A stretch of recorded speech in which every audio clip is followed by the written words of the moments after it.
বলতে চাই প্রিয় ভাইয়ারাম, মিজানুর রহমান আজহারীকে নিয়ে যে ষড়যন্ত্র করছে বর্তমান তত্ত্বাবধায়ক সরকার ডক্টর ইউনূস সাহেব আছে, বলতে চাই বিগত যারা 15.5 বছর দেশে ক্ষমতায় থেকে মিজানুর রহমান আজহারীর আলোচনা শুনতে দেয় নাই, তাকে আবার মালয়েশিয়া পাঠিয়ে দিয়েছে।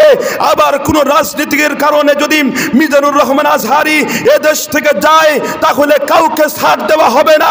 এদেশের তৌহিদি মুসলমানরা গর্জে আওয়াজ দিয়ে ভারতে পালানোর সুযোগ থাকবে না, পাকিস্তানে পালানোর সুযোগ থাকবে না, আটলান্টিক মহাসাগরে ঝাঁপ দিয়ে মরতে হবে। কথা বলেন ঠিক কিনা? জোরে বলেন ঠিক কিনা?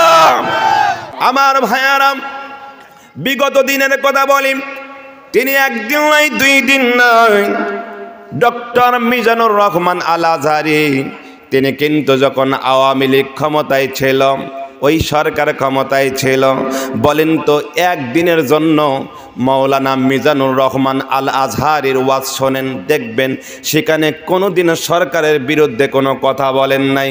তারপরে মিজানুর রহমান আজহারী সাহেবের ওয়াজ বন্ধ করে দিয়েছিলেন। কারণ কি আপনারা কি জানেন? জানেন কি বন্ধ করে দেওয়ার কারণ একটাই, কারণ হলো যেগুলো দল আছে মিটিংয়ে যাবেন, মিছিলে যাবেন, মোটর সাইকেল যেটা আপনার আমার বাড়িতে আছে, বলবে তোমার মোটর সাইকেল নিয়ে আসো।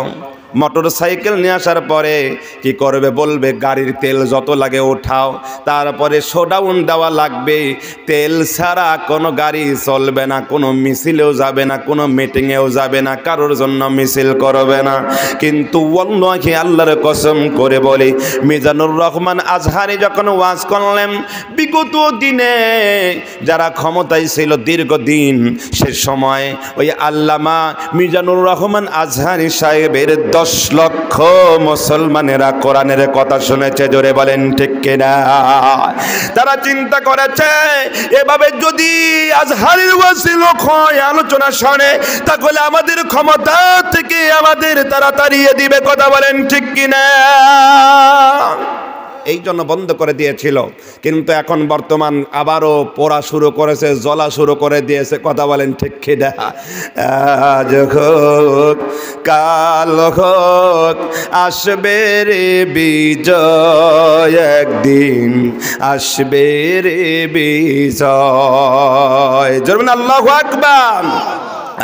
আজ হোক কাল হোক আসবে রে বিজয়, একদিন আসবে রে বিজয়।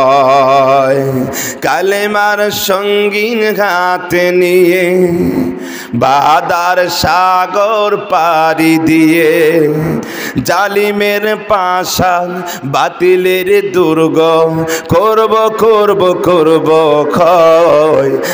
আজ হোক কাল হোক আসবে রে বিজয়, একদিন আসবে রে বিজয়। জোরে বলেন আল্লাহু আকবার।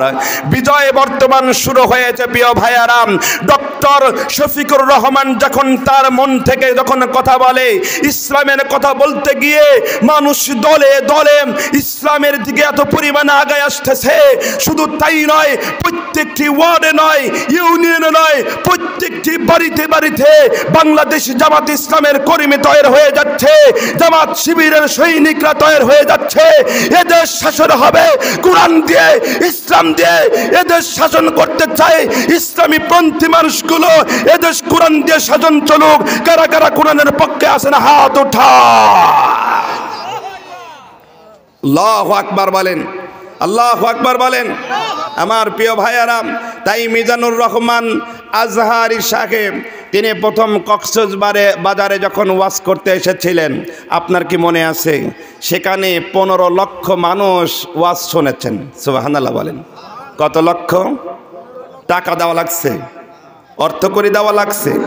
তারপরে তিনি আবার কোথায় ছিলেন? প্রোগ্রাম যশোরে, সেখানে 25 লক্ষ মানুষ। কুমিল্লা বিভিন্ন জায়গায় প্রোগ্রামে থাকা দেওয়া যাচ্ছে না। মিজানুর রহমান আজহারী একটা কথা বলেছেন, এ কথা সবার রাগ হওয়ার কথা। আমি অবাক হচ্ছিলাম মিজানুর রহমান আজহারীর মুখ থেকে এমন একটি বাক্য তৈরি হবে, আজকে মানুষগুলো সেটার বেনে ক্যাচ করে নিয়েছে, ধরে নিয়েছেন। তিনি বলেছেন বিগত 15.5 বছর একজন খেয়েছে, আবার আর এক দল খাওয়ার জন্য রেডি হয়ে আছে। এ কথা বলেছেন, ভুল বলে নাই? বলেন ভুল বলে নাই? মিজানুর রহমান আজহারী বলেছেন এক দল খেয়েছে, আর এক দল খাওয়ার জন্য রেডি হয়ে আছে।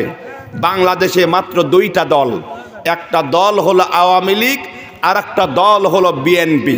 কথা বলেন ঠিক কিনা? আবার বলে ঠিক। কেন ঠিক? এদেশে নিবন্ধনকৃত 50টার ওপরে দল আছে, 50টার ওপরে, আরো তো দল আছে। এখানে কিন্তু মিজানুর রহমান আজহারী সাহেব বিএনপির নাম উল্লেখ করেন, জামাতের নাম উল্লেখ করেন, জাসদের নাম উল্লেখ করেন, জাতীয় পার্টির নাম উল্লেখ করেন। কারণ বিগত দিনে তিনি বলেন তো, এই যে বাংলাদেশে জাতীয় পার্টি ছিলেন, এ জাতীয় পার্টি ক্ষমতায় ছিলেন না, তাকেও তো বলতে পারতেন যে তারা ক্ষমতায় আসবার পরে এদেশে আবার এমন কিছু হতে পারে, এবং জামাতকেও বলতে পারে, ইঙ্গিত দিতে পারে। কিন্তু জল্লকার কথা বলেন, জল্লকার শামসুজ্জামান দুদু এবং আরও কিছু নেতাকর্মীরা এই মিজানুর রহমান আজহারীর, ওনাকে বলেছে আজহারি না ফাজহারি। আরে বেটা, তোকে তো কেউ চেনে না, তোরে কেউ চেনে না। কিন্তু মিজানুর রহমান আল আজহারী সাহেবকে গোটা বিশ্বের মানুষ চেনে। তার মুখের কথাই নয়, আল্লাহর কোরআন শুনতে গিয়ে 25 লক্ষ মানুষ হয়। তোমার কি বুঝে আসে না? তুমি কি টের পাও না? তোমার জানাজার